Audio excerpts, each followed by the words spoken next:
Well, so here's where I'm at with the deck. Finally got all those rusty bolts off. One's still in the drill.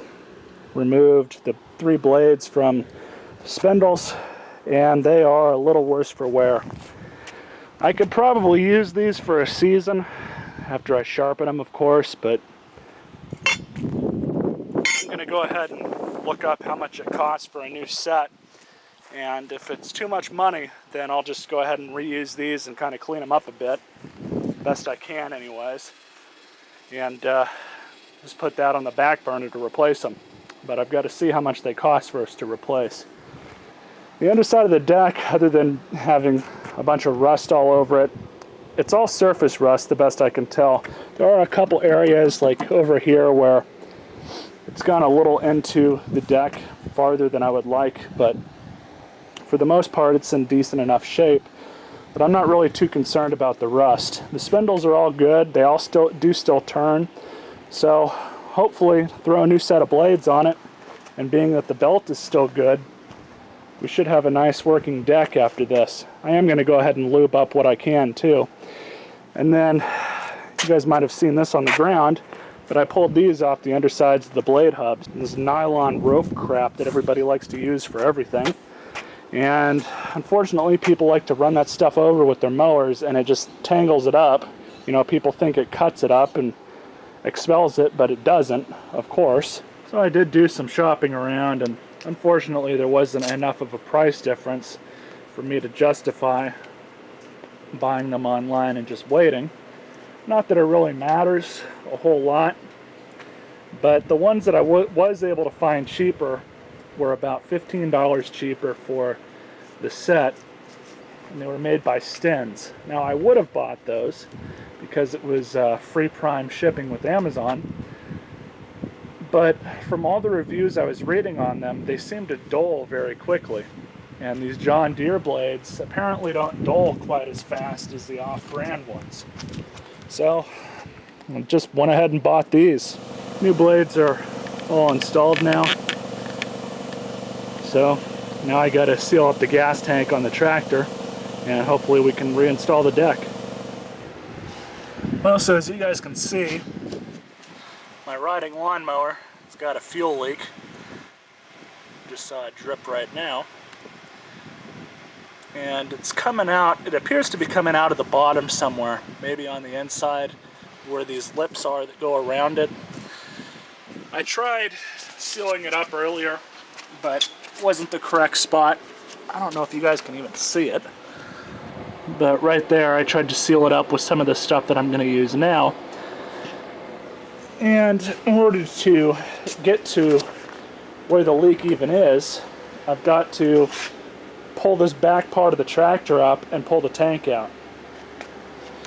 This is the type of sealant I'm going to use. It's a special epoxy, and it's supposed to be fuel resistant. Now, what I would love to do is just replace the gas tank, and I would do that if a new gas tank was like $20, $25, $30 maybe. I'd probably do that. But a new gas tank for this thing, the cheapest I've been able to find, not including shipping, is 80 bucks. 80 bucks for a new gas tank for one of these. Apparently it's really easy to get at this tank. You have two 10mm bolts inside of these two springs. And you just want to remove these. And I'll show you guys the next step. And both of those bolts and the associated springs are off. So now I'm just going to use the jack and a 4x4 to hopefully lift this thing up. It's kind of going to be a little tricky getting it in here, but I really just need to lift it up high enough so that I can gain access to the tank.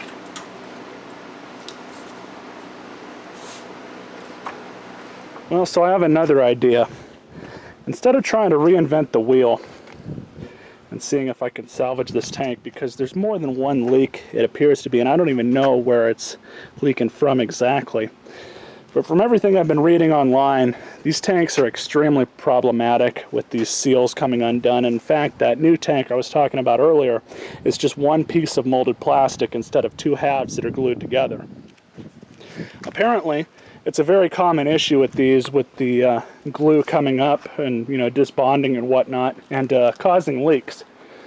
So I think what I'm going to do, or at least see if I can try to do, is redneck something a little bit different on to the back of this tractor. Now, obviously I'm not going to stick it underneath the seat,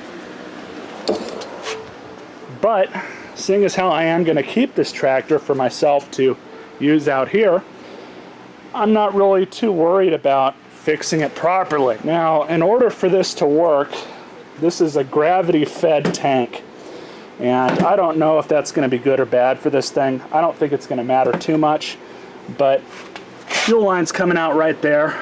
I'm going to have to modify it a little bit to be able to accept this line. And then I'm probably going to just tie cord it onto the back like this. I don't think that's going to pose too much of an issue, at least as far as I can tell.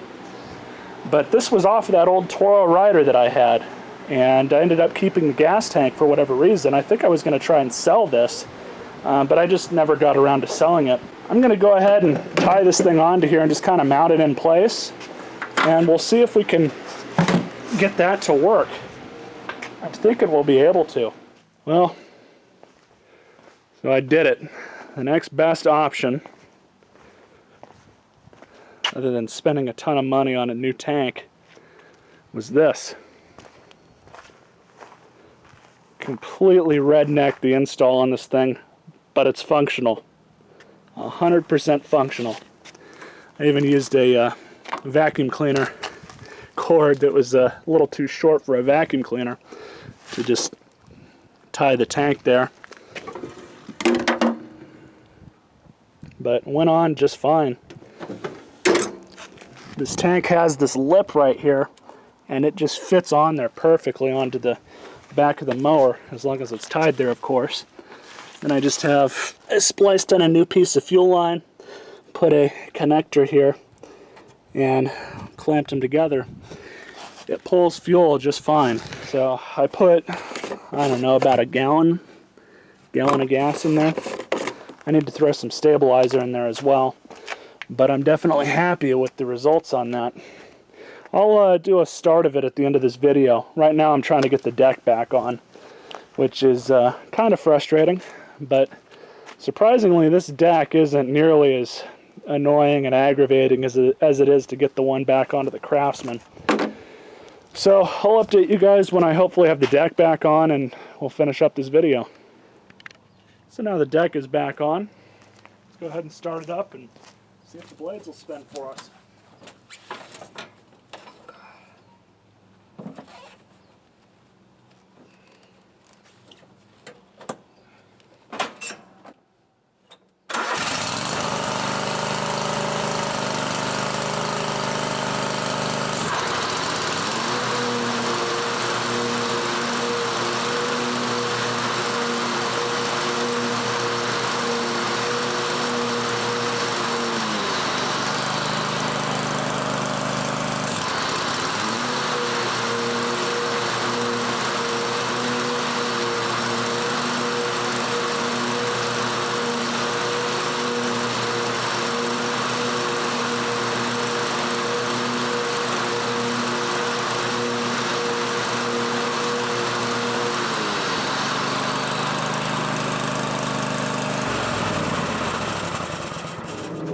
Definitely happy with that, boys. This thing is going to be a badass mower. Well, I say that, but I mean, I could always hope, right?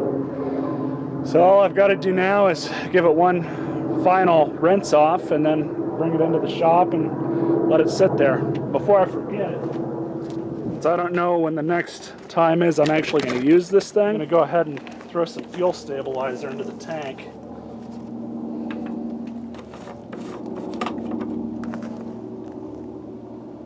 About a gallon in there, so throw an ounce in. Should be good enough. Stuff works great. So definitely looks a little redneck, but it's not too far out for around here, that's for sure. I hope you guys enjoyed this video. I'm definitely glad that I've got a, so far, functioning lawn tractor for cheaper than I fixed the Craftsman for so far, amazingly, considering this is a John Deere. I can't wait to actually start using it and cutting some grass whenever it decides to grow back. Stay tuned for more videos on it. You guys all stay classy.